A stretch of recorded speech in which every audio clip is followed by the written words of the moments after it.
पुण्यातील प्रसिद्ध असणाऱ्या गुड लक कॅफेचा परवाना आता तात्पुरता निलंबित करण्यात आलेला आहे। कारण याच गुड लक कॅफेमध्ये या कॅफेतल्या बनपाव मस्क्यामध्ये काचेचा तुकडा आढळून आल्यामध्ये अन्न व औषध प्रशासन विभागाने मोठी कारवाई ही केलेली आहे। या संपूर्ण कारवाई दरम्यान या जी काही आहे ज्या सगळ्या तपासणीमध्ये सगळे जे पूर्तता केल्यानंतरच परवाना पुन्हा या गुड लक कॅफेला दिला जाईल। मात्र तोपर्यंत हा परवाना आता रद्द असणार आहे।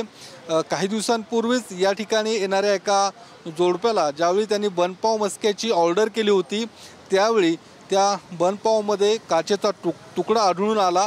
त्याचा व्हिडिओ हा सोशल मीडियावरती व्हायरल झाल्यानंतर अन्न आणि औषध प्रशासन विभागाने या गुड लक कॅफेवरती आता कारवाई केलेली आहे।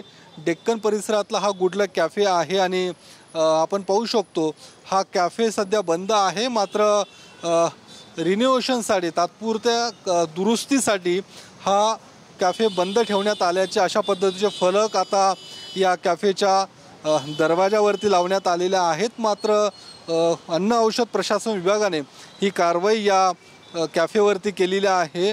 हजारो पुणेकर त्यासोबतच राज्यभरातून येणारे तरुण या ठिकाणी बनपाव मस्का खाण्यासाठी येत असतात। प्रसिद्ध असलेला हा कॅफे आहे। मात्र जी कारवाई केलेली आहे आता या कारवाईनंतर नेमकं या सगळ्या अटींची पूर्तता कॅफेकडून केली जाणार का ते बघणं देखील महत्त्वाचं असणार आहे। मात्र मोठी कारवाई सध्या तरी या गुड लक कॅफेवरती केल्याचं आपल्याला पाहायला मिळतंय। Cameraman Sushant Raut Yogesh Borse TV9 Marathi Pune.